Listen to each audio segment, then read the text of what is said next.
Hey everyone, in this video I'm going to be sharing a few tips about how to get started running as a big guy. So, are you a bigger person but you're unsure of where to start in your running journey? Here are a few simple tips that I've learned along the way. Hi, I'm the Milkman and I'm going to share a few different tips that help me with my running journey. For me, I just put on a pair of shoes, I ran as much as I could, I stopped, walked, ran some more, stopped, walked, ran some more, and I kept on repeating the cycle.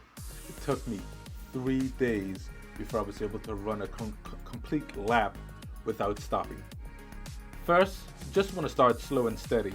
It took me 3 days to where I was able to run a complete lap without stopping. The area in which I begun, I had a simple mapped out place that was 2.7 miles. And I ran that baby every day for multiple days until I just got used to doing it. Now I'm still on the heavier side, and what I'm learning to do is focus on my diet more so than just exercise, because that's gonna be your ultimate key to success. Also, just by focusing on running mostly, I did lose almost 40 pounds. I started at around 300 pounds, and now I'm down to about 260, 262. So why choose running?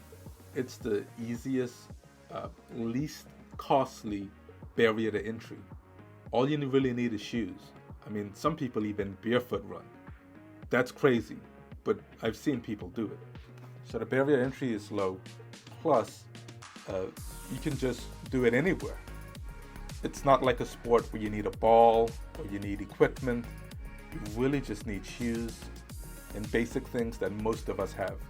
Now, as a big guy, you want to prevent injury, because I feel as if us bigger folks are more prone to injury because of our weight on our knees.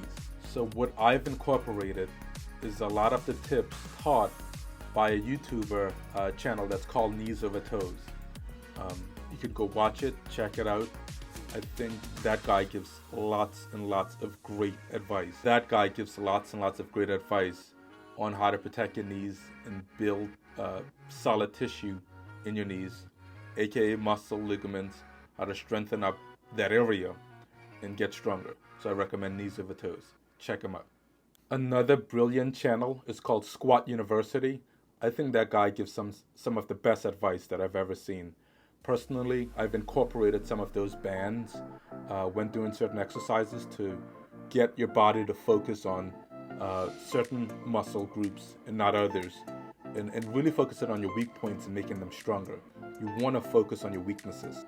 And so Squat University, I recommend him 100%. I think that guy is brilliant. Big thing that I recommend is signing up for your first 5K.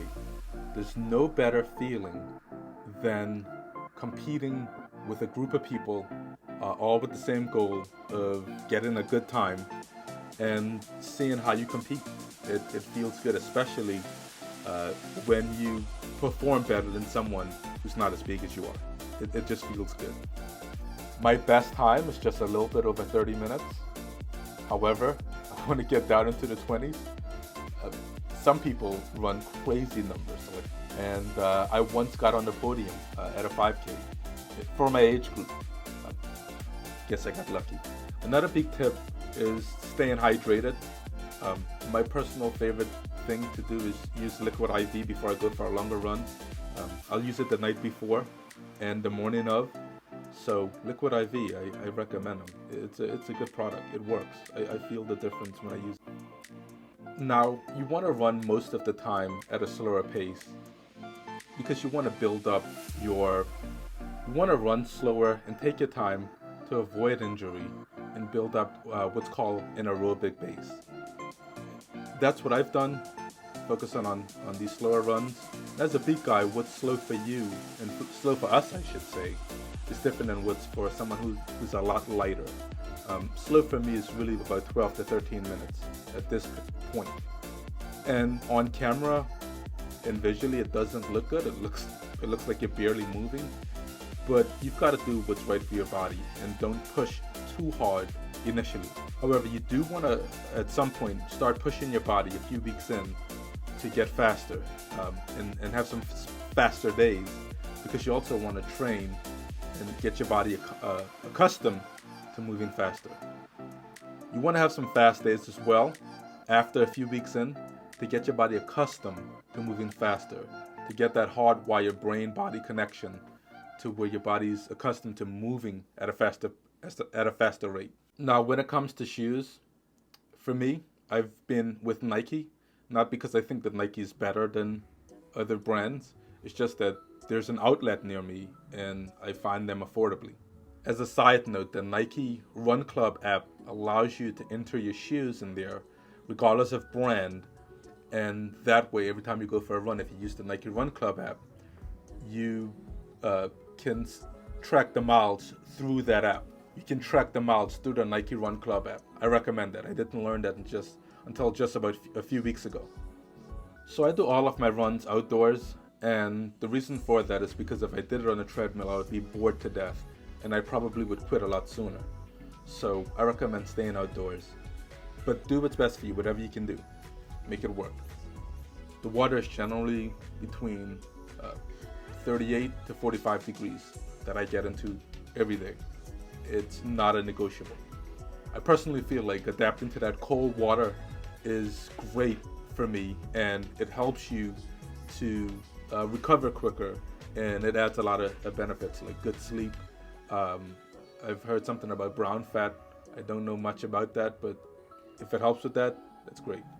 But the most important thing that it helps me with is my appetite. It helps a lot with my metabolism, and that's been great. You would be shocked by the sense of calm that running provides you. Once that noise disappears out of your head because you keep on pushing past it, then there's a sense of calm. It's just like you're flying. It's like you're just floating, and you can just continue forever. That's just the feeling that I get. Is it real? I don't know. Does it matter? If it makes you feel good, it's probably good. The last thing I want to say is don't overthink it. I'm running anywhere from 1 mile some days up to 3 to 5 miles. I also completed a half marathon, and I was the last place, 180 of 180. But that's of the people that finished. So I did finish. I never quit. It took me 2 hours and 40 minutes for a half marathon. And I feel great about it.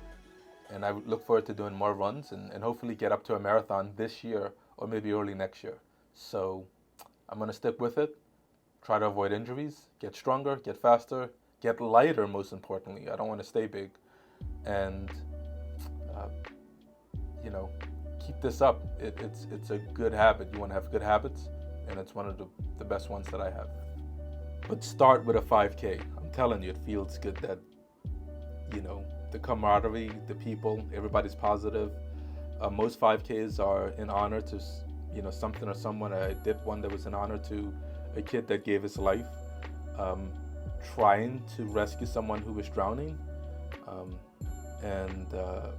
I just signed up for the 5K. I didn't even know that's what it was about. But when I got there, I felt like, hey, I'm giving to a good cause here. So, don't be afraid to get started. So my equipment, I just went to the store, got running pants, these shirts from Amazon. They were pretty affordable. And one of the things for me that is a non-negotiable, and I noticed not everybody's with this, is music.